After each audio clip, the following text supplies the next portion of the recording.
요한복음 16장 33절 한 구절만 보겠습니다. 16장 33절 내가 이런 일들을 너희에게 말한 것은 너희가 내 안에서 화평을 지니게 하려 함이라. 세상에서는 너희가 환난을 당할 것이나 기운을 내라. 내가 세상을 이겼노라고 하시더라. 전에 제자들은 예수님을 하나님의 아들로 믿었습니다. 그러니까 예수님께서는 뭐라고 말씀하시냐면 제자들이 믿나이다 이렇게 말하니까 너희가 믿느냐? 모두 나를 버리고 떠날 것이다 이렇게 예수님 말씀하시면서 지금 이 본문을 말하는 것입니다. 그러나 나는 혼자가 아니다 예수님 이렇게 말씀하시면서 이제 이 구절이 끝나면 여러분 진짜 주의 기도를 요한복음 17장에서 하시는 겁니다. 이게 주기도문입니다. 요한복음 17장. 마태복음 6장에 나와 있는 주의 기도라고 하는 기도는 제자들의 기도죠. 예수님께서 제자들에게 이것을 기도하라 한 겁니다. 예수님의 기도는 요한복음 17장입니다. 그러니까 그 전에 지금 이 말씀을 하는 겁니다. 나름대로 의미 있는 말씀입니다. 왜냐하면 예수님이 고별사 마지막 기도 전에 이 한 구절을 말씀하신 겁니다. 이 보십시오. 화평을 말합니다. 우리 조금 전에 찬양했지만 예수님의 손을 잡고 한 걸음씩 그리스도인으로 가는 겁니다. 영혼을 바라보고. 그러니까 영혼을 바라보고 한 걸음씩 갈 때 평안이 있는 겁니다. 세상을 바라보면 평안이 없습니다. 세상은 우리에게 주는 것은 환난밖에 없습니다. 아픔과 고통입니다. 시련들. 세상은 그것을 그리스도인에 주는 것입니다. 그러나 기운을 내라고 합니다. 여기가 시작입니다. 여러분 승리하기 위해서는 기운을 내야 합니다. 영적인 전투이든 세상 전투이든 기운을 내라. 내가 세상을 이겼노라. 그렇게 예수님께서는 기운을 내라. 내가 이겼기 때문에 너희도 세상을 이겨라. 이 말씀입니다. 오늘 제목은 군대 경례 구호입니다. 오늘 설교 제목은 이기자입니다. 이기자. 잠깐 이 말씀에 좋은 조명 주시도록 기도하겠습니다.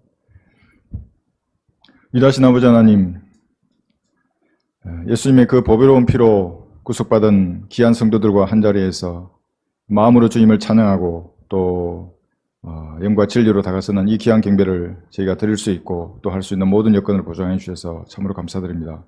이 안식은 온전히 저희들을 주관해 주십시오. 아버지 앞에 더욱 가까이 다가서고 더욱 밀착하는 귀한 시간이 되도록 성령께서 진히 역사해 주십시오. 예배를 방해하는 모든 어둠의 세력을 막아 주십시오. 그래서 이 문을 나갈 때는 이 영적 전투에서 모두 이기자고 하는 그러한 각오와 결의로 가득 찬 그리스도인들로 지금 바로 세워 주십시오. 주 예수 그리스도 이름으로 기도합니다. 오늘 설교 제목은 아마 육군으로 치면 제27 보병사단 장병들이 제일 좋아할 것 같습니다. 그들은 매일 수백 번도 더 이기자를 외칩니다. 눈 뜨면 이기자입니다. 눈 감을 때까지, 잠들 때까지. 우리 군대 갔다 온 형제들은 아시죠? 계속 볼 때마다 이기자를 외칩니다. 글자가 세 글자입니다. 보통 두 글자인데 충성, 단결, 필성, 전진, 공격 이거 전부 군대 경례구호인데 유독 이 부대만 이기자입니다. 근데 이 이기자 여러분 편한 말같이 보이는데 군대 군인이 경례를 할 때는 아주 무서운 기가 서려 있습니다. 이 본인도 그렇고 듣는 사람도 바로 탁 서집니다. 이기자 이렇게 외치면. 군대에는 눈에 보이는 전투력들이 있습니다. 보이는 전투력이니까 그걸 유형의 전투력 그럽니다. 다 보입니다. 병력수, 무기 장비 이런 것들이. 보이지 않는 전투력도 있습니다. 그걸 무형의 전투력 그럽니다. 정신전력입니다. 이 둘 중에 무엇이 군대의 본질인가? 그건 칼날과 칼집의 비유와 같습니다. 칼집은 칼을 보관하는 통입니다. 그냥 아무리 화려하게 장식이 되어 있더라도 녹슨 칼이면 칼의 효용을 발휘하지 못하는 겁니다. 쓸모없는 칼입니다. 그리고 사람도 마찬가지입니다. 외양이 아무리 그럴듯하더라도 사울처럼 키 크고 잘생기고 아무 소용 없습니다. 그 마음에 숨은 사람이 고요한 영으로 단장이 되었는가? 여러분 그것을 보셔야 하는 겁니다. 뭐 직분이 어떻고 신앙생활 몇 년을 하고 목사고 박사고 이거 볼 필요가 전혀 없습니다. 고요한 영으로 단장한 사람인가? 딴 머리나 검이나 장신구로 단장한 사람인가? 이것을 보시면 되는 거예요. 군의 장교는 뭐냐면 그의 정신이 칼날과 같아야 합니다. 그것이 그의 무기입니다. 그의 지성, 의지, 감정 모든 것이 칼날처럼 능력을 발휘할 때가 있는데 그것이 전시죠. 어떤 난간을 뚫고 그것을 직관적으로 바라보고 정확하게 결심해야 합니다. 그리고 부대를 적의 중심으로 끌고 나가야 합니다. 그것이 장교가 해야 할 일들이죠. 인맥이나 무슨 경력, 출신과 같은 그런 칼집들은 전쟁에서 쓸모없는 것입니다. 아무짝에도 쓸모가 없습니다. 이 보이는 전투력과 보이지 않는 전투력이 준비된 부대를 뭐라 그러냐면 사기가 충만한 부대라고 합니다. 그 중에서도 보이지 않는 이 무형의 전투력이 잘 갖춰진 부대가 기운이 살아나서 활기찬 부대 이렇게 됩니다. 이런 부대는 싸우기도 전에 승리한 부대입니다. 기운이 가득 차 있는 겁니다. 이것을 선성구정 이렇게 말합니다. 선성, 먼저 이겨놓고 구전, 싸운다. 이런 부대라. 그러니까 지휘관들은 모두 이런 부대를 만들려고 노력합니다. 기운을 내라 하는 겁니다. 사기를 높여주려고 합니다. 사기가 없으면 어떻게 싸웁니까? 두려움 앞에 다 굴복해 버립니다. 적은 보지도 못합니다. 예수님께서도 이것을 아시고 기운을 내라 이렇게 말씀하시는 거예요. 그래야 이 세상 싸우면서도 승리할 수 있는 겁니다. 우리를 향해 파도처럼 다가오는 이 육신의 죄들과 세상과 마귀의 세력을 싸우려면 먼저 기운을 내야 되는 것입니다. 과거의 어떤 죄나 실수에 얽매이지 말고 기운을 내서 너도 승리하라. 이 말씀이 이 본문에 숨어 있습니다. 이런 기운을 내게 하기 위해서 군인들은 어떻게 하는가? 세 가지 소리를 나게 합니다. 부대에서. 그걸 삼성이라고 하는데 함성, 총성, 군과. 우리는 관사에서 저는 오래 살았습니다. 수십 년 살았죠. 관사에서. 아침에 일어날 때마다 이 소리가 들립니다. 군인들이 뛰어가면서 군가 소리가 납니다. 동이 트는 새벽녘에. 아마 우리 아이들도 들었을 겁니다. 군가 소리가 매일 들리고, 그러니까 일과가 하지 않으면 나오면 군가를 틀어놓습니다. 아침에 기상에서 일과 시간 전까지. 일과 시간에 뭔 소리가 나는가? 총소리가 나야 합니다. 어딘가는 누군가는 총을 쏘고 있어야 합니다. 그리고 누군가는 함성 소리를 내야 합니다. 그래야 부대의 기운이 살아있는 겁니다. 그 부대가. 그러면 전쟁이 나더라도 두려움 없이 나갑니다. 적의 중심으로. 그렇지 않으면 조용한 부대는 뭔가 기가 빠져있는 부대입니다. 이 함성이 뭐겠습니까? 바로 여러분의 기도 소리입니다. 조용한 함성입니다. 기도가. 뭐 하나님께서 기가 멀은 것처럼 주여 삼창하고 이거 기도 아닙니다. 여러분. 여러분의 영으로 하나님 앞에 다가서는 겁니다. 고요하고 조용한 시간에 여러분의 방에서 하나도 거리낌 없이 내 양심에 있는 걸 다 드러내놓고 하나님 앞에 다가서서 아뢰는 겁니다. 그것이 함성과 같은 것입니다. 만물의 마지막이 가까우시니 그러므로 너희는 정신을 차리고 깨어 기도하라. 사탄이 계획한 그 7년의 사탄의 왕국으로 다 근접하고 있습니다. 모든 것들이 수면 위로 다 드러나 있습니다. 겁도 없습니다. 그들이 그냥 유튜브에 그냥 올립니다. 뭐 인구를 감축하느니 뭐 어떻게 하느니. 사람들은 그게 우연이라고 생각하지만 우리는 보는 겁니다. 하나씩 지금 되어가고 있는 겁니다. 깨어서 기도하는 겁니다. 우리는 이 막차에 사람들을 태워야죠. 구령하고 진리를 더 외칠 수 있도록 기도하는 겁니다. 기도하지 않으면 잠들어 버립니다. 그들 속에. 총성이 무엇입니까? 제가 성경을 펴는 걸 뭐라고 그랬습니까? 개인 학위를 조속하는 거라고 했지 않습니까? 여러분의 학위를 만져봐야 합니다. 평시에 분해결합. 군인들은 눈 감고도 분해결합 하도록 시킵니다. 저도 했습니다. 합니다. 다 계속 하다 보면. 기관총 분해결합 1등입니다. 제가 지금 해도 하겠습니다. 성경을 읽는 소리가 총성입니다. 여러분의 마음속으로 읽으면 소음기 달린 총입니다. 우는 겁니다. 그 총이. 소리가 나야 합니다. 성경을 읽는 소리. 마귀들이 떠는 겁니다. 그것이. 여러분이 천천히 알면서 뜻을 이해하면서 말씀이 여러분 안에 들어가면 이제 마귀는 떠는 겁니다. 왜냐하면 자기가 좀 잠시면 패배할 걸 알기 때문에. 근데 뭘 알고 읽어야 됩니다. 가짜 성경 펴놓고 세대별로 나누지도 못하고 무슨 말인지도 모르면서 성경을 일독하고 이독하고 아무런 일도 일어나지 않습니다. 그런 사람들. 자기 경력에는 말은 들어가겠죠. 나는 성경을 10독하고 15독 했다고. 내가 그의 입술의 명령에서 돌아서지 아니하였고 내가 그의 입의 말씀들을 내게 필요한 음식보다 더 귀히 여겼도다. 욥기 23장 12절 말씀입니다.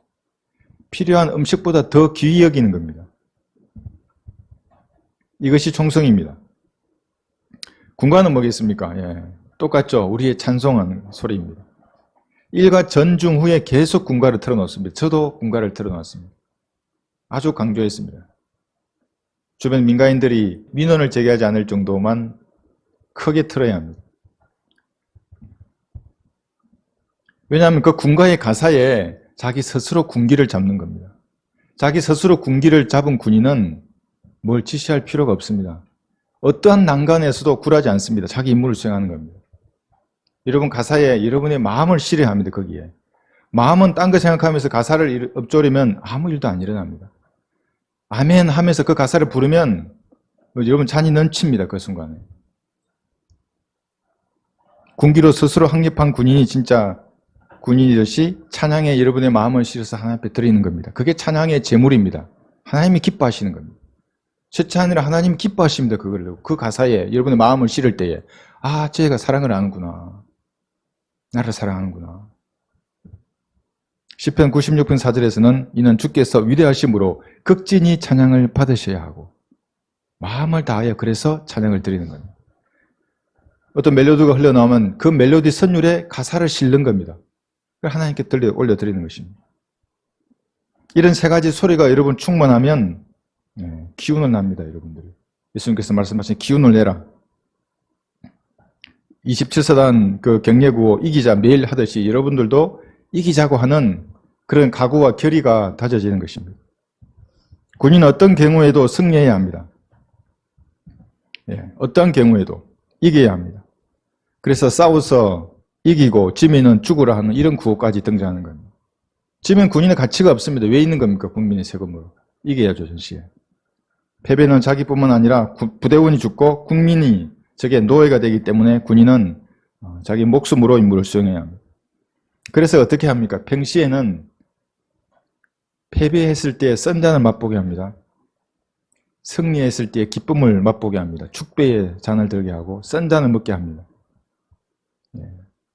병사들의 예를 들면 사격이 60%, 80% 기준을 넘기지 못하면 연병장 축구 골 때 여기서 저기까지 돌립니다. 그러면 어떻게 됩니까? 구르면은 3일 전에 먹은 것까지 토해내게 됩니다. 그리고 다시 눈을 쳐다보고 얘기하는 겁니다. 총이 거짓말하니 네가 거짓말하니 왜 너는 겁을 먹고 총에 반동이 겁이 나서 미리 네 몸을 움직였니? 정신이 나약하기 때문에 총을 못 쏘는 겁니다. 축배도 알게 합니다. 승리했을 때는 만끽하게 합니다. 보상효과를 주고 신상필벌을 강하게 하는 것입니다. 그리스도인들이 죄를 지으면 썬잔을 맛보게 하십니다. 아, 이제 그렇게 하면 안 되겠구나. 배우게 하는 겁니다. 그리고 구령했을 때 기쁨도 맛보게 합니다. 다 이렇게 보게 하죠. 차이를 알게 하는 것입니다. 구호뿐만 아니라 훈련도 강하게 합니다. 반복하고 숙달합니다. 그래서 내가 생각하지 않아도 몸이 자연스럽게 반응하도록 계속해서 훈련을 합니다. 그래서 그리스도인들은 반드시 영적인 전쟁에서 승리해야 합니다. 이 성경들에 있는 대열에 여러분 들었었으면 여러분들은 포기하거나 양보할 수 없는 전장에 들어선 사람입니다. 왜 그렇습니까? 여러분의 상은 물론 잃을 수 있습니다. 포기하면 여러분 상을 다 잃어버립니다. 상을 얻을 수 있는 차격을 받은 것입니다. 이 성경을 들었다는 것은. 그러나 그만큼 탈락할 수 있는 위기도 있습니다.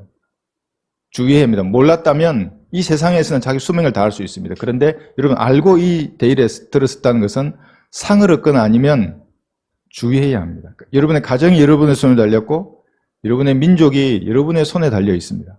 여러분의 기도로 바뀝니다. 한번 해보십시오. 또 세계에서 은혜의 복음을 기다리는 사람들이 여러분의 손에 달려 있습니다. 그래서 기운을 내서 여러분 싸워야 합니다. 과거나 현재 잡다한 세상 일에 얽매일 필요가 전혀 없습니다. 싸우면 반드시 이겨야 합니다. 물론 과거에 갈보리에서 예수님께서 승리하신 그 사실을 믿은 여러분들은 이미 승리자입니다. 뭐 잘못하면 패배해서 지옥에 갈 사람들이 아닙니다. 로마서 8장을 보겠습니다. 영원한 승리자입니다. 여러분들은. 로마서 8장 38절에 보시면 행위구원론자들은 이런 구절을 다르게 다 적용합니다. 여러분들 그냥 그대로 읽어보시면 됩니다.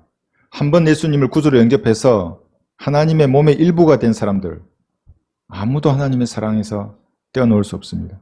내가 확신하노니 사망이나 생명이나 천사들이나 정사들이나 권세들이나 현재의 일들이나 다가올 일들이나 높음이나 깊음이나 어떤 다른 피조물이라도 우리를 그리스도 우리 예수 우리 주 안에 있는 하나님의 사랑에서 떼어놓을 수 없으리라. 확신하는 겁니다. 이것이 교회 시대 예수님의 신부인 우리가 가지는 특권입니다. 영적인 전투의 시작은 이 확신에서 시작하는 겁니다. 이 확신이 없는 사람은 어떤 사람들인가? 구원은 받았지만 공격 개시선을 통과하지 못하는 사람입니다. 공격 개시선을 통과하여 전투에 참여하지 않습니까? 무슨 전공을 세우든지 전투에 기여를 하지. 맨날 여기서 노는 겁니다. 직결지에서. 먹고 마시고. 그것을 교회 놀이라고 하는 겁니다. 아무런 전공을 세울 수 없습니다. 사람들은 죽어가는데 전우들은 앞에서. 자기는 직결지에서 먹고 마시고 콜라 마시고 놀고만 있습니다. 지금 현재 그런데 육신의 장막을 입고 있는 이때의 치료는 영적인 전투는 여러분이 어떻게 하는가에 따라 승패가 결정됩니다. 물론 영원한 생명 받았지만 이 땅을 사는 동안의 승패는 여러분에게 달려 있습니다. 여러분의 자유의지가 하나님의 뜻을 바꿀 수도 있습니다. 그렇지 않을 수도 있고 어떻게 하는가에 달려 있습니다. 승리하면 하나님께 영광을 돌리는 것이고 여러분이 패배하면 하나님께서 수치를 끼치는 겁니다. 그래서 사역을 잘못해서 포기하면 하나님께서 그냥 데려가십니다. 그 사람은. 구원받은 사람은 소수입니다. 그것을 좁은 문이라고 합니다. 그 가운데 승리하는 그리스도인은 이 성경을 손에 든 사람 중에 있습니다. 극소수입니다. 여러분 이 여기에 들어야 합니다. 승리해야 합니다. 오늘도 27사단 장병들은 아침 기상과 동시에 만나는 모든 선임들, 간부들 또 훈련을 통해서 만나는 모든 사람들에게 이 기자를 외치는 겁니다. 여러분도 이런 자세로 하루를 시작해서 매일의 전투에서 이겨야 합니다. 이기자 이렇게 하는 겁니다. 그런데 우리는 영적인 전투를 하기 때문에 몇 가지 더 필요합니다. 오늘 제가 그 세 가지를 설교하려고 하는 겁니다. 첫 번째는 마귀의 존재를 항상 인식해야 합니다. 세상에는 없습니다. 세상에는 우연을 가지고 논합니다. 전투를 하는 사람들도 불확실한 영역이라고만 치부합니다. 그것을. 그러나 우리가 싸운 이 전쟁에는 여러분 마귀의 존재를 항상 인식하고 있어야 합니다. 공중의 새들입니다. 또 그의 세력들입니다. 두 번째는 영적인 감각을 단련해야 하는 거예요. 세상에는 전투 감각이 없는 그런 지휘관들은 고문관이 됩니다. 우리는 영적인 감각을 단련해야 합니다. 이 말씀으로. 세 번째가 예수님을 의지하는 겁니다. 그래야 이 싸움에서 승리할 수 있습니다. 이 세 가지를 얘기할 것입니다. 그래서 십자가의 군사로서 용맹스럽게 싸우는 그런 군사가 되고자 하는 그러한 결의를 오늘 다져야 합니다. 근데 여러분 중에 나는 약하고 이것도 약하고 저것도 약하고 말도 잘 못하고 가진 것도 별로 없고 이렇게 해서 내가 이렇게 싸울 수 있겠습니까? 이렇게 할 수 있습니다. 근데 여러분 안에는 전능하신 하나님께서 영으로 들어가 계십니다. 세 가지 함성이 여러분 한 달만 여러분 주변에서 울려 퍼지게 해보십시오. 강한 군사가 됩니다. 약한데 강하게 되는 겁니다. 세상에 얽매였던 끈들이 다 풀어집니다. 여러분. 여러분 탱크가 나무하고 부딪히면 어떻게 되는 줄 아십니까? 나무하고 탱크하고 탁 부딪히면 종이도 아닙니다. 부딪히는 순간에 나무가 그냥 없어집니다. 그렇게 나아가는 겁니다. 마귀의 존재를 우선 인식해야 합니다. 그래서 군인들에게 전투를 가르칠 때 적 전술을 먼저 가르치는 겁니다. 적을 알아야 되는 겁니다. 적이 있구나.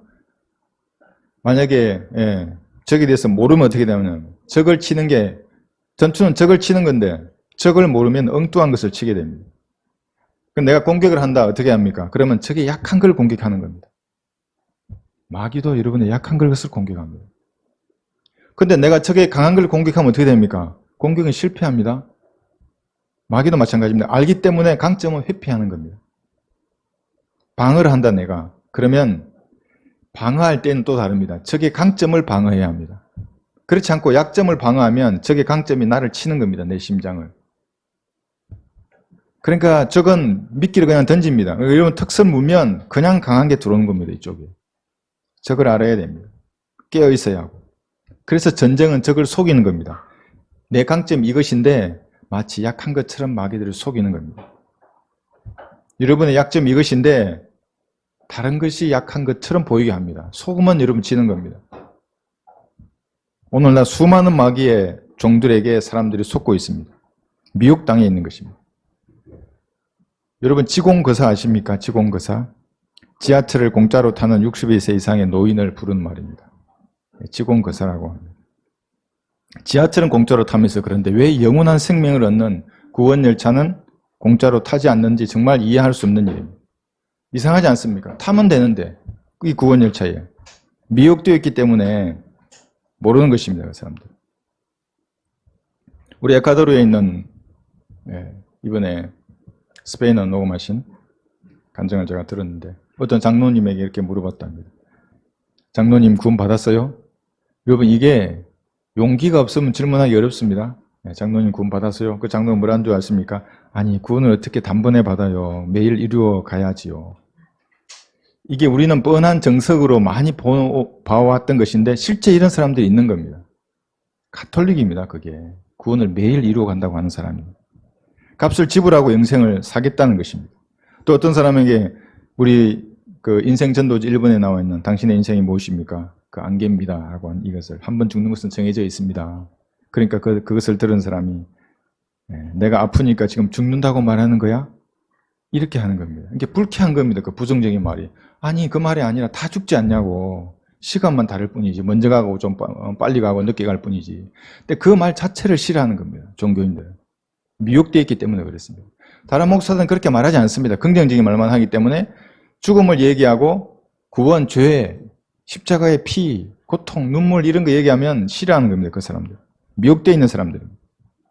마귀에게 미혹이 되어 있기 때문에 그렇습니다. 저는 어린이 찬양 중에 좋아하는 것 중 하나가 이 구원열차입니다. 나는 구원열차 올라타고 하늘나라 올라갑니다. 좋지 않습니까? 저는 지금 들어도 좋습니다. 이 구원열차가 그런데 우리 교회가 아닙니다. 제가 구원열차 아닙니다. 그렇게 되면 이단이 됩니다, 여러분. 여기 보면 어떤 교회는 뭐 자기 교회를 떠나면 구원을 잃어버리고 뭐 그렇게 하니까 완전 이단입니다, 그게. 갈보리 십자가에서 피 흘려 죽으시고 부활하신 예수님, 그분을 영접하면 구원열차에 타는 겁니다. 내리는 문은 없습니다, 근데. 하늘나라 가서 내리는 겁니다.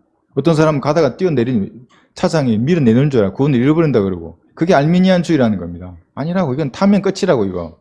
예수님 피를 믿으면 몸으로 들어간다고, 하나님 몸속으로.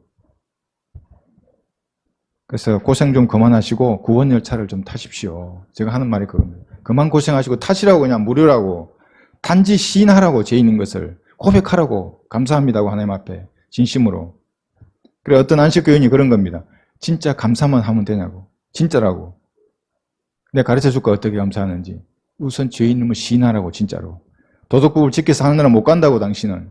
어떤 걸 다 지키더라도 죄인이라고, 죄의 씨라고, 당신이. 아담의 씨라고. 그리고 십자가에서 흘린 피, 또 부활하신 예수님이 이 모든 걸 다 해결했다고 고백하라고, 하나님 앞에 지금. 그러면 감사가 자동으로 나온다고. 근데 그런 거 다 모르고 그냥 감사합니다. 이게 아니라 그 사람 그렇게 하는 겁니다. 그냥 감사합니다. 말만 하면 되는 줄 알고. 여러분은 그 열차에 탔습니까? 구원 열차에? 창세전에 예비하신 복을 향해서 가는 겁니다. 하나님이 예비하신 복. 그것은 인간의 상상을 초월합니다. 지성을 초월합니다. 영원히 살겠지. 33살의 몸으로 영원한 자유를 누릴 것입니다. 영원 세계에서 영원한 환희와 기쁨을 누릴 것입니다. 그런데 그것을 잘 모릅니다, 우리는. 80평생밖에 못 살기 때문에. 800년, 8000년, 8만 년, 8억 년을 33살의 모습으로 어떻게 살지? 다 33살인가? 인간은 그런 상상을 하는 것입니다. 그러나 하나님은 그 복을 예비해 주셨습니다. 저도 이 무거운 갑옷을 벗고 빨리 그곳에 가기를 원하는 것입니다. 여러분은 어떠십니까? 염려할 것 없습니다. 아무리 마귀의 세력들이 방해하고 비방하고 해방하더라도 저와 여러분들은 매일 그 복을 향해서 한 걸음씩 나가고 있는 것입니다. 오늘도 한 걸음 다가섰고 내일도 다가설 것입니다. 그런데 이 땅은 보이지 않는 영들로 여러분 가득 차 있습니다. 우리가 인식해야 됩니다. 항상. 이 악한 영들과 접촉하는 것은 율법에서도 그 위험성을 경고하고 있습니다. 지금은 신정통치국가가 아닙니다. 우리는 헌법에 의해서 통제되기 때문에 무당을 죽이면 안 됩니다. 그러나 출애굽기 22장 18절에서는 너는 무당을 살려두지 말지니라, 죽이라는 겁니다. 그만큼 하나님이 싫어하십니다. 다른 영과 접촉하는 것을. 신명기 18장도 한번 찾아보겠습니다. 신명기 18장 10절에 보시면 12절까지, 신명기 18장 10절에서 12절. 자기 아들이나 자기 딸을 불 가운데로 지나가게 하는 자나, 점치는 자나, 때를 살피는 자나. 때를 살피는 게 여러분 이게 넓게 해석하면 휴거 날짜 정하고 뭐 올해 12월에 오니 6월에 오니 5월에 오니 그런 자들입니다. 성경그룹 연당하는 사람들 중에도 그런 자들이 있습니다. 날짜를 정해놓고 그러니까 그 말입니다. 그 사람들은 날짜 정해놓고 자기에게 돈 바치라는 겁니다. 여러분 속으면 안 됩니다. 그런 시한부종만 논 자들. 점치는 자나 때를 살피는 자나 마법사나 무당이나, 여기 무당이 등장합니다.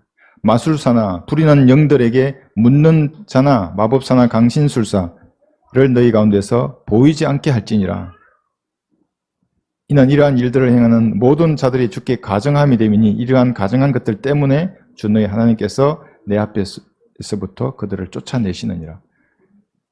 길을 잃고 자기 국가를 잃고 떠돌아다니는 모든 자들입니다. 이민들이 왜 생깁니까? 난민들이 왜 생기고? 쫓겨나는 겁니다. 전부 다.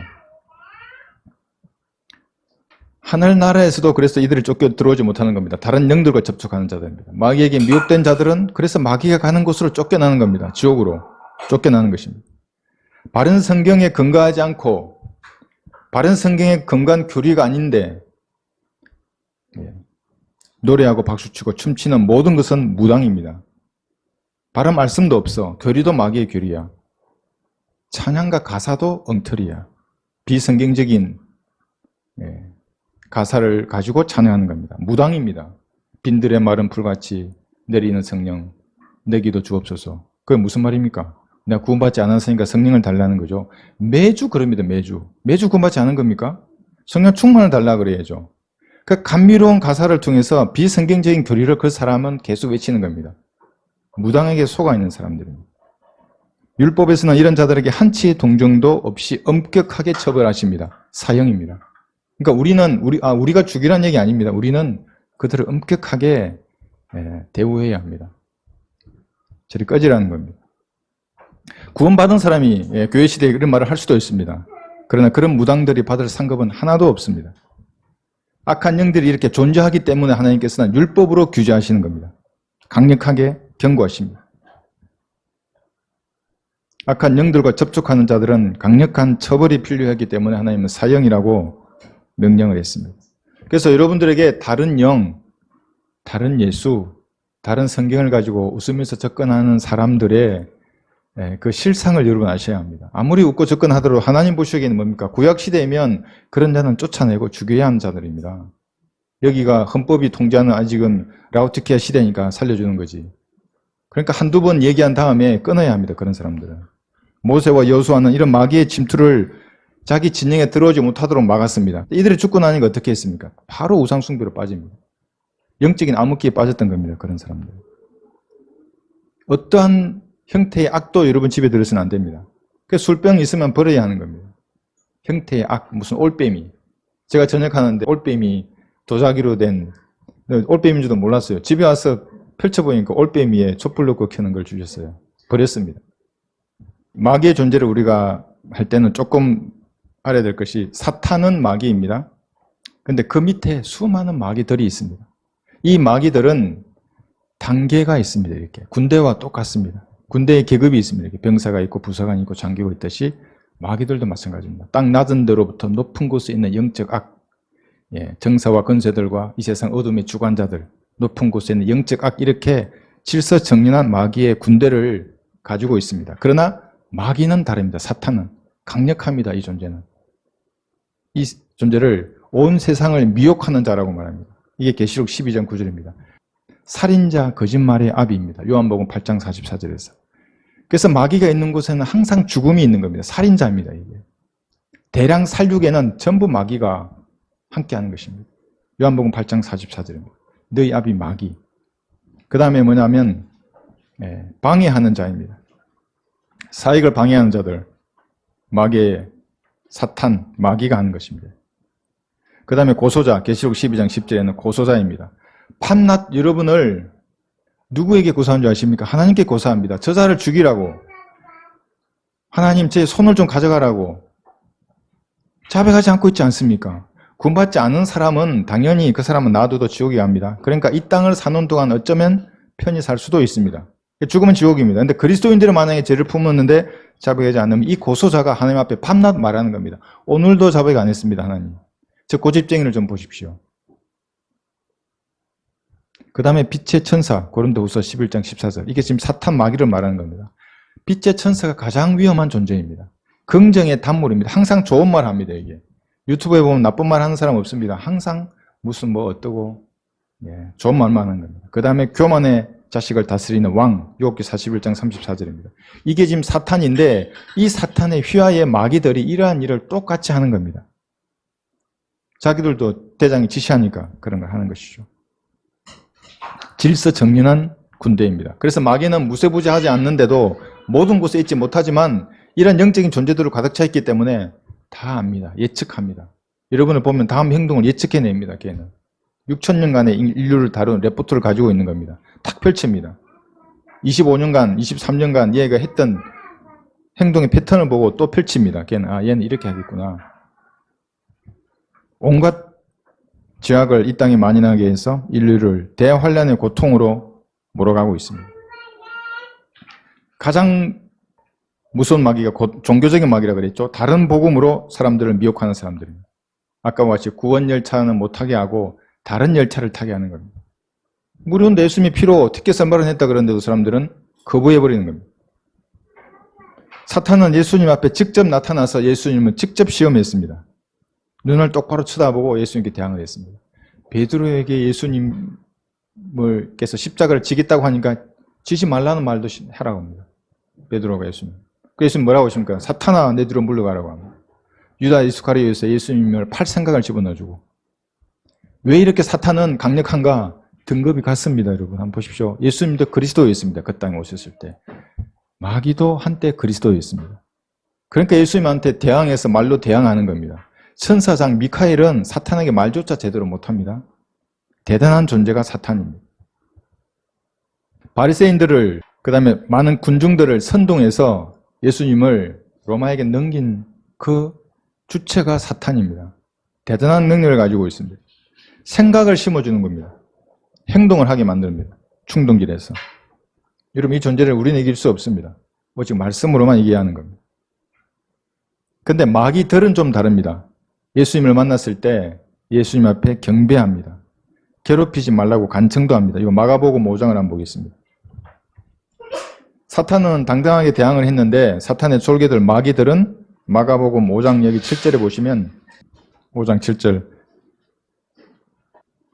큰 음성으로 소리지르며 말씀드리기를 지극히 높으신 하나님의 아들 예수시여 내가 당신과 무슨 상관이 있나이까 내가 하나님을 두고 당신께 간청하오니 나를 괴롭히지 마소서라고 하니 이는 주께서 그에게 말씀하시기를 더러운 영아 그 사람에게서 나오라고 하셨기 때문이라.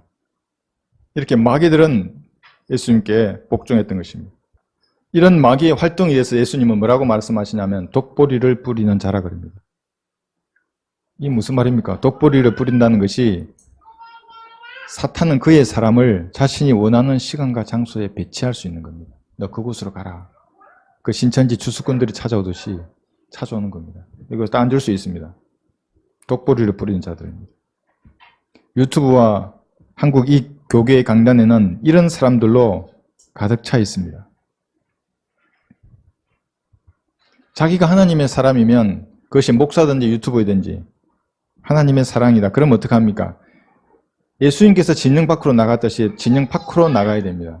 뭔가 배운 것이 있다면. 그리고 은혜의 복음을 외치는 겁니다. 예수님이 피로 이룬 그 은혜의 복음을 외치지 않고 나의 사역은 사이버로 하는 사역이다. 나는 문서 사역을 한다. 문서 사역을 하라고. 사이버 그것도 하라고. 그리고 진영 밖으로 나가라고 또. 이게는 주체가 아니라고. 네가 해야 할 일의 핵심은 거리에서 외치는 거라고. 불특정 다수들에게 외치는 거라고. 사회가 정한 그 통념이고 상식의 울타리에 딱 들어가가지고 안전하게 있는 사람은 하나님하고 무관한 사람입니다. 비겁한 급쟁이지 목사가 아닙니다. 유튜버, 그들도 마찬가지입니다. 강단이나 유튜브 마이크 뒤에 숨어서 입술로 하나님을 논하는 자들은 마귀가 뿌린 독보리들입니다. 마귀가 그들을 그곳에 배치한 것입니다. 갈보리에서 용감하게 싸워서 승리하신 예수님하고 무관한 사람들입니다. 주인보다 편한 종들이 어디 있습니까?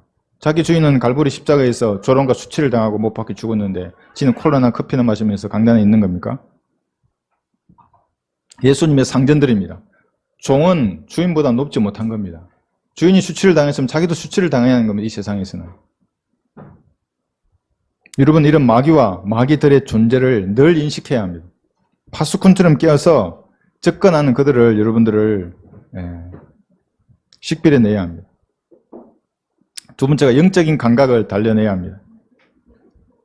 부대에도 많은 지휘관들이 있는데 그 중에서 전투 감각이 없는 사람들은 최초의 계획만 고집합니다.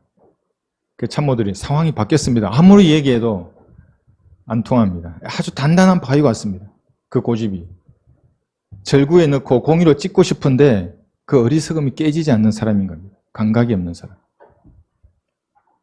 적들은 포복을 해서 내 앞으로 다가옵니다. 다가와서 돌격선이 있습니다. 모든 선은 돌격선. 돌격선을 딱 도달하면 이제 딱 적들은 한숨을 가다든 다음에 수류탄과 실탄을 다시 한번 정비하고 마지막 함성과 함께 나 진지로 들어오는 겁니다. 그걸 모르고 있으면 어떻게 됩니까? 밥 먹다가 당하는 겁니다. 그러면 내 총 한 번 쏘지부터 그냥 당하는 겁니다. 돌격선에 도달하기 전에 저걸 식별해내야 하는 겁니다. 그리고 내가 대응을 해야 하는 것입니다. 이러한 감각은 군인들은 평시에 길러집니다. 교육하고 훈련을 통해서. 그리고 전시에 그것을 발휘하게 하는 것입니다. 여러분들도 진리의 말씀을 통해서 이러한 영적인 감각을 단련해야 합니다. 말씀으로만 이런 감각은 단련되는 것입니다. 그러면 적이 공격하더라도 즉시 알아보고 반응할 수가 있습니다. 베드로후서 2장을 보겠습니다. 베드로후서 2장 19절. 베드로후서 2장 19절. 그들에게 자유를 약속하나 자기들 자신은 타락의 종들이니 누구든지 정복을 당하면 그는 정복한 자의 종이 되느니 것이라. 마귀들은 여러분의 혼을 지옥으로 데려갈 수 없습니다. 대신에 정복할 수 있습니다. 이 땅에서. 돌격선까지 포복으로 조심스럽게 접근하는 겁니다. 눈치채지 못하도록. 목사로 위장하고 유튜브로 위장하고 뭐 선지자로 위장하고 무슨 하르파조 뭡니까? 별의별 것으로 위장을 해서 돌격선까지 오는 겁니다. 여러분 넉넉히 커피 마시고 있다가는 어느 순간에 점령당하는 것입니다. 종이 되는 겁니다. 로마서 6장 12절에 보시면 죄의 종이 될 수도 없습니다. 여러분 죄를 가만히 방치해두면 죄도 돌격선까지 도달하면 이제 함성을 지르고 여러분의 의지를 점령하려고 진진내로 들어올 것입니다. 그러므로 너희는 저가 너희 죽을 몸 안에서 군림하지 못하게 하여 몸의 정욕 가운데 저에게 순종하지 말고 접근하는 거 보면 즉시 자백하고 예수님의 피로 씻으면 됩니다. 그러면 돌격선에서 또 물러가는 겁니다. 최초 그들의 공격의 지선으로. 방치하면 돌격선 접근하는 겁니다. 여기 16절에 보시면 너희가 자신을 종으로 들여 누구에게 순종하든지 너희가 순종하는 자의 종이 되어 죄의 종으로 사망에 이르든지 혹은 순종의 종으로 의에 이르는 줄을 알지 못하느냐. 죄의 종으로 사망에 이르는 겁니다. 이것이 여러분들의 상을 얻는 그 특권과 함께 받은 핸디캡입니다. 죄에게 순종하면 여러분 구원받지 않을 때보다 이 지상 삶이 짧아질 수 있습니다. 여러분 주의해서 이 싸움을 싸워야 하는 거예요. 마귀들이 들어오는 그 접점이 어디냐면 접점은 돌파구입니다. 죄입니다. 그것이. 방치하면 쏟아져 들어오는 겁니다. 마귀들, 악한 영, 더러운 영입니다. 겉으로 보기에는 자연스럽게 위장해서 사람들 안에 침투해 들어옵니다. 이제 딱 들어갔다 그러면 위장합니다. 위장. 군대 가면 병 기본 과목 중에 개인 위장이 있습니다. 얼굴에 알록달록한 색으로 칠을 합니다. 모든 장비들도 다 위장합니다. 그 주변 환경과 조화되게 하는 겁니다. 그 숲을 탁 바라보면 탱크가 숲 속에 있는데도 나무만 있어 보입니다. 찾을 수가 없는 거죠. 마귀들도 마찬가지입니다. 들어가면 이게 원래 저 사람의 성격이야. 사실 죄인데 그게. 이게 저 사람의 어떤 성향이야. 이런 특징을 가진 사람이야. 이렇게 위장해버리는 겁니다. 독특한 사고방식이다. 그 사람의. 이렇게 자기도 속여버리는 겁니다. 그 사람은. 그러나 방치해두면 점점 그 죄들이 이제 활성화됩니다. 조금씩 장악합니다. 그 사람은. 그 전에 여러분들은 이 제도를 식별해서 버려야 합니다. 그러면 죄의 종이 되지 않는 것입니다. 두 번째가 판단하는 겁니다. 뭘 판단하는가? 여러분 어떤 사람을 판단하는 것이 아니라 유튜브에서 어떤 목사나 유튜버가 설교를 한다 그러면 여러분 깊이 판단할 건 없습니다. 그 사람에게 바른 성경이 있는가 없는가? 그 사람에게 성경이 있는가 없는가? 하나님께서 말씀하시고 보존하신 책이 있는가 없는가? 이것을 보시면 됩니다. 그렇지 않으면 들을 것도 없습니다. 판단이고 자시고 할 것도 없습니다. 그 다음에 거리에서 그 사람이 하나님께 부름받은 종이라 하는 자가 십자가의 수치를 짊어지고 외치는가 아니면 이론이나 신학을 그냥 논하는 사람인가 이것을 보고 판단하시면 됩니다. 세 번째가 누누이 제가 강조하는 겁니다. 그 목사에게 자기가 만든 전도지가 있는가? 달라고 하십시오, 여러분. 그 사람에게. 근데 그런 건 보지도 않고, 목사님 설교가 좋아요. 이러면은 여러분이 당하는 겁니다. 그래서 그 전도지에서 어떤 영이 나오는지를 유심히 여러분 판단해 보시면 됩니다. 다른 거 다 말고, 과연 은혜의 복음을 정확히 알고, 이 글을 읽었을 때 죄인의 혼과 영이 쪼개지겠는가? 예. 몸과 혼이 분리되겠는가? 영이 살아나겠는가? 날성금이 있는가를 보시고 이런 판단하시면 됩니다. 그러니까 저는 배교한 그 목사들의 전도지 100m 내 밖에도 보입니다. 그 모여있지 않습니까? 휴지 나눠주고 마스크 나눠주고 한번 보십시오. 그 은혜의 복음이 있는가? 이렇게 판단해야 합니다. 사람이 아니라 그의 설교나 성경 공부, 이론이나 개념이 성경적인지를 판단하는 것입니다. 한 3분이면 될 겁니다. 길면 5분. 더 들을 것도 없습니다. 이게 더 성장하면 더 시간이 짧아집니다. 조금 들어보면 이건 구원받지 못한 장로님이네. 장로님 구원 받았어요? 이렇게 하는 거예요. 지난번에도 저 몇 번 보면 그런 분 많습니다. 구원은 이루어 간다고 매일 이루어 가야 된다 그러고 그 수녀들이 하는 말입니다. 이혜인 수녀가 좋아하는 말이고 매일매일 이 좋은 하나님의 말씀을 읽어야 된다고 현대인의 성경에 있는 겁니다. 구원 받으려고 매일매일 말도 저보다 훨씬 곱습니다. 그 사람들 말하면 들어보십시오. 너무 부드럽게 말합니다. 같이 지옥으로 가는 겁니다. 그렇게 했으면. 외부에서 이런 마귀의 세력들이 마귀의 교리가 여러분에게 들어오지 못하도록 이렇게 판단하고 그 다음에 자신을 판단하는 겁니다. 이것이 중요합니다. 제가 이 여호와의 단골로 쓰는 사람이 있는데 지역교회 목회자였습니다. 이 두 번째 심판, 자기 자신을 판단하는 것을 목사가 됐는데 이해를 못하는 겁니다. 그래서 그 사람이 이렇게 저한테 얘기합니다. 목사가 어떤 성도의 죄를 지적하면 그 성도가 죄를 자백해야지 이렇게 말하는 겁니다. 이건 카톨릭입니다. 아주 이건 그리스도인들을 들으면 말도 안 되는 소리입니다. 하나님과 그 사람 사이에 목사가 끼어드는 겁니다. 신부처럼. 판단이라면 내 스스로 판단해야 합니다. 여러분의 양심이. 어디에서? 골방에서. 이것이 하나님과의 교제입니다. 제일 중요합니다. 이 교제가. 이걸 할 수 있느냐 없느냐에 사실은 그리스도인의 삶의 승패가 여기에 또 달려 있습니다. 스스로 판단해서 심판해야 할 것들을 미리 심판하는 겁니다. 그럼 하나님이 여러분 심판하지 않으십니다. 떠오르게 해달라고 말씀드리는 겁니다. 위장한 채로 여러분 안에 숨어있는 죄를 알게 해달라고 기도하면서 꾸준히 말씀과 한데 거하면 어떻게 됩니까? 말씀은 빛이기 때문에 빛이 빛나면 이제 어둠은 다 달아납니다. 처음에는 빛이 빛나면 빛이 거북해집니다. 그런데 계속 말씀을 들으십시오. 보존된 말씀을 나누어서 읽으면 어느 순간에 다 보입니다. 그런 어둠이 다 떠나지는 것입니다. 빌립보서 1장을 보겠습니다. 빌립보서 1장 10절. 빌립보서 1장 10절에서는 너희가 가장 좋은 것들을 분별하며 또 그리스도의 날까지 여기 보십시오. 순수하고 흠없게 되기를 바라며 순수하고 흠없게 되기를 바라는데 예수님의 입장에서 순수를 논하는 겁니다. 내 입장에서 순수를 찾는 게 아니라 예수님께서 바라보실 때 내가 과연 순수한가? 내가 흠이 없는가? 보이면 자백하는 겁니다. 이것이 여러분 경건의 척도입니다. 이제 보입니다. 그것이 드러납니다. 밖으로. 그런데 예수님의 입장이 되려고 그러면 그래서 성경을 알아야 한다는 겁니다. 모르는데 어떻게 예수님 입장을 알겠습니까? 방언하고 무당처럼 하는 그 사람의 수준에서 순수를 논하면 안 됩니다. 여러분 그리스도인들은 율법의 요구를 이루는 사람입니다. 이게 무슨 말입니까? 율법은 계명을 써놓고 선을 행하게 하는 겁니다. 근데 그리스도인들은 내 안에 성령이 충만해지면 계명으로 써놓은 이 선보다 훨씬 뛰어난 행위를 하는 겁니다. 우리가 사실은 율법의 요구를 이루는 사람들입니다. 행위 구는 자들이 아니고 그 관점에서 나를 돌아보고 판단하는 것입니다. 하나님 제가 죄를 지었습니다. 예수님의 피로 용서해 주십시오. 이 죄를 이길 힘을 주십시오. 여러분 양심 찌르는 죄가 있습니까? 이길 힘을 달라고 기대해 보십시오. 하나님 앞에. 그리고 이제 몇 번 해도 계속 죄를 짓는다. 나를 데려가십시오. 하십시오. 술이면 그렇게 하시면 됩니다. 보이는 죄들, 술이나 담배나 또 세상에서 과거에 지었던 그런 습관적인 죄들이 또 들어오면 얘기하는 겁니다. 그렇게. 끊게 해주십니다. 하나님께서.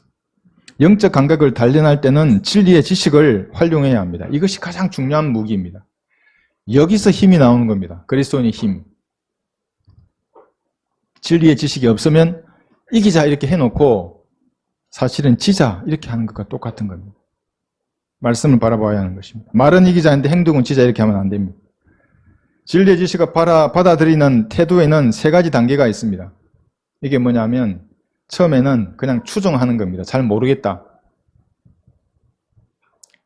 그런데 모르면서 안다고 하는 단계입니다. 추정하기 때문에. 우리에게 쉽게 너 이단이야 이렇게 말하죠. 예. 그 사람들 어제 얘기하고 시간이 되면 얘기하고 싶어. 성경 펴지도 못하게 합니다. 이단이라고 하는 사람들.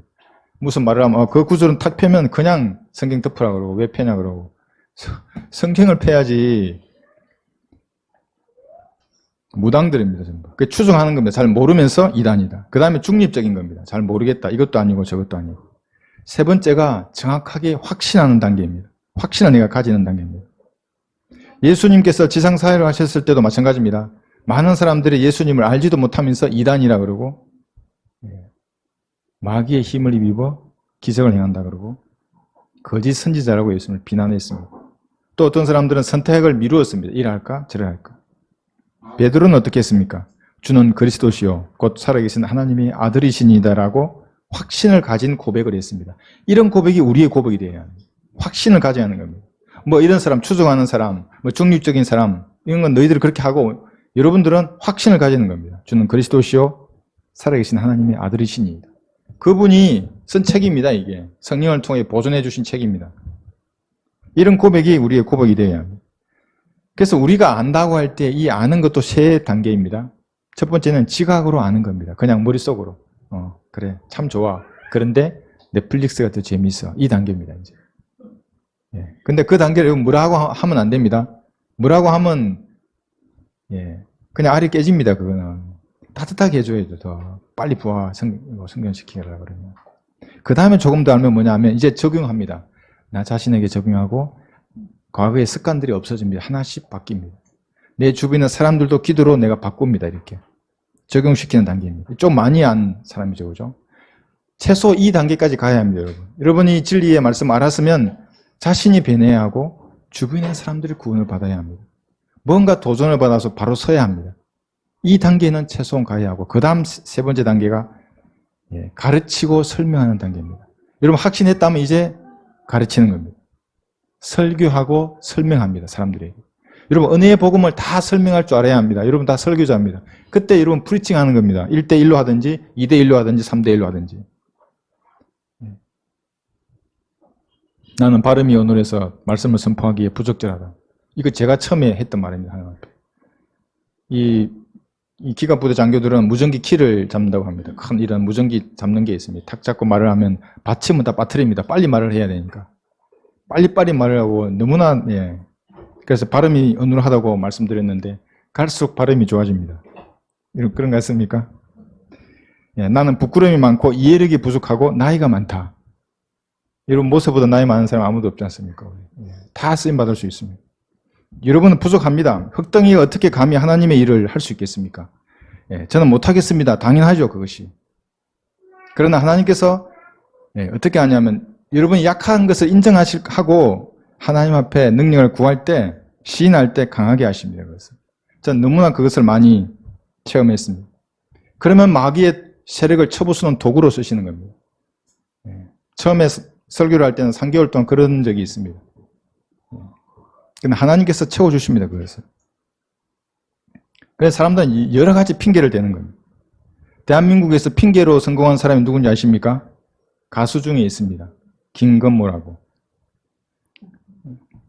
우리는 그렇게 해서는 안 됩니다. 출애굽기 3장을 보겠습니다. 출애굽기 3장 11절. 여기는 목동거사가 나옵니다. 양치는 노인, 목동거사가 등장합니다.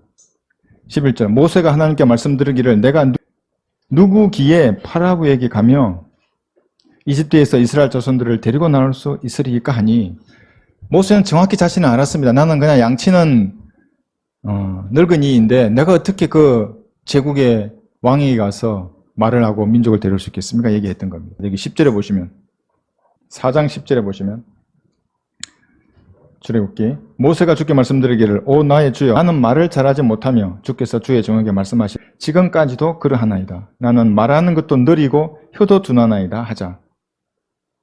그러나 하나님께서 쓰십니다. 그냥 갔어도 됐습니다, 모세는. 그런데 아론까지 붙여주십니다. 하나님께서 화도 바라십니다. 그냥 가라니까, 이놈아. 믿고 가라고, 그냥. 예. 예레미야도 그랬습니다. 예레미야 1장 6절. 그때 내가 말씀드리기를, 예레미야 1장 6절입니다. 아, 주 하나님이여 보소서, 나는 아이라서 말할 수 없나이다 하였으나, 아이라서 말할 수 없다고 핑계대는 겁니다. 그러나 하나님께서는 예레미야를 사용하셨습니다. 그 말로 가르치고 설명하면서 이제 싸우게 됩니다. 순종하면. 그럼에도 불구하고 하나님께서 쓰시는 겁니다. 이것이 3단계에 아는 것입니다. 핑계대지 말고 순종하는 겁니다. 그러면 그 부족하고 온 거, 내가 말 못한다고 하는 그것을 하나님 반드시 채워주십니다.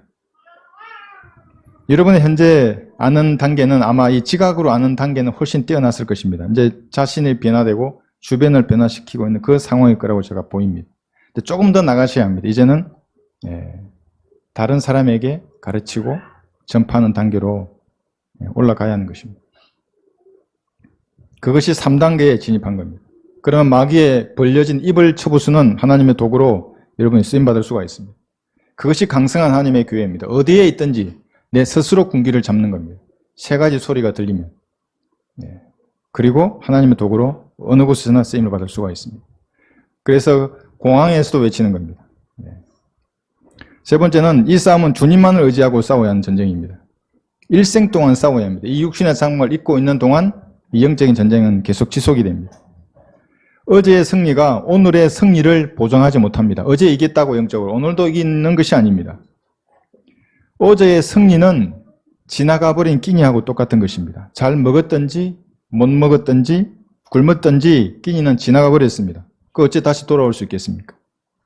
지나가버린 끼니를 그런 미련을 두지 말고 다시 돌아오는 끼니를 먹으면 되는 겁니다. 다시 여러분에게 다가오는 이 마귀의 세력들과 싸워서 승리하면 되는 것입니다. 파도처럼 밀려옵니다. 적들은 언제나. 오늘 이기면 내일 또 밀려올 것입니다. 육신의 장문을 벗기까지라는 싸움은 지속되는 것입니다. 우리가 승리할 수 있는 그 근거는 갈보리에 있습니다. 예수님께서 승리하셨기 때문에 그 사실을 믿은 우리도 이 마귀와의 싸움에서 승리할 수 있습니다.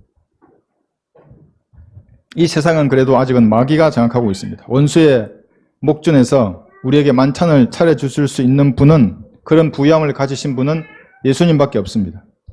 그러므로 이 싸움에서 승리를 원하는 모든 사람은 예수님만을 의지해야 합니다. 이것이 승리의 첫 번째 조건입니다. 그리스도인은 그래서 무릎으로 싸우는 겁니다. 눈물로 싸우는 겁니다. 기도로서 싸운다는 말의 의미가 눈물로 싸운다는 겁니다. 사나이가 왜 우는가? 그것이 힘입니다. 그리스도인은. 눈물이 힘인 것입니다. 하나님의 영으로부터 영육간의 필요를 공급받아서 싸워야만 승리할 수 있습니다. 그렇지 못하면 몇 번 이기지만 전투 결과가 패배입니다. 공급을 받아야 합니다. 하나님으로부터. 그래서 계속 기도하라고 하는 겁니다. 골방에 들어가서 공급을 받아야죠. 성경을 보라고 하는 겁니다. 2차 세계대전 당시에 독일의 주부들은 조금 나오는 배급 식량으로 이제 가족을 먹여 살렸습니다. 나중에는 비둘기, 쥐, 고양이 살기 위해서 모든 것을 먹어야 했습니다. 독일 북부에 살던 어떤 주부가 평생 처음으로 수평선이 펼쳐진 바다를 보았다고 합니다. 그 굶주린 그녀가 그 바다를 보고 배급이란 것이 있을 수 없는 넓은 바다여, 이렇게 감탄을 했다고 합니다. 물론 그 바다는 결코 고갈되지 않는 하늘의 자원을 가지신 하나님의 풍요함에 비하면 아무것도 아닙니다. 성경은 헤아릴 수 없는 그리스도의 풍요함, 말로 표현할 수 없는 그분의 선물이라고 말합니다. 여러분을 위해서 주시기 원하는 하나님의 풍부한 선물은 여러분의 지성으로 측정이 불가능합니다. 하나님의 아들로 입양되었기 때문에 여러분은 그걸 받을 수 있는 자격이 충분합니다. 어떤 거지가 있었습니다. 대기업 회장을 만난 겁니다. 그래서 돈 10,000원을 구글에서 얻었습니다. 그러면 그 10,000원이 대기업 회장의 풍부함에서 나온 것입니까? 아니죠. 하나님께서 승리를 위한 도움을 그렇게 주지 않으십니다. 어쩌다가 기도 응답을 몇 번 해주시고 그런 분이 아닙니다.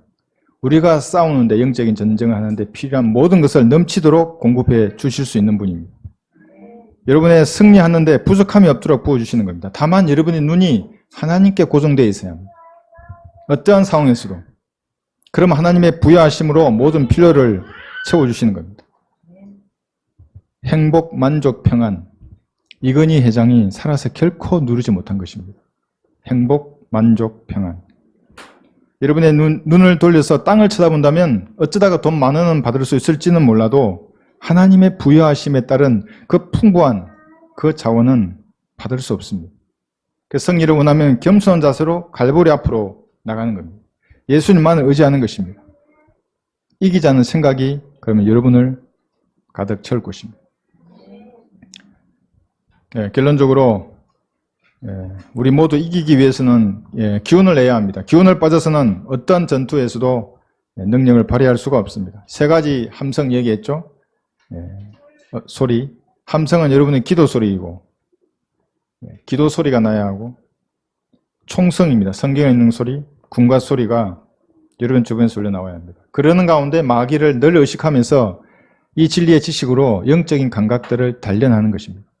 어려운 일이 생기면 예수님만을 의지하면서 이 싸움을 지속하는 것입니다. 그래서 승리함으로써 하나님께 영광을 돌리는 여러분이 되시기 바랍니다. 그래서 이기자 이런 마음을 가지셔야 합니다. 기도하실 때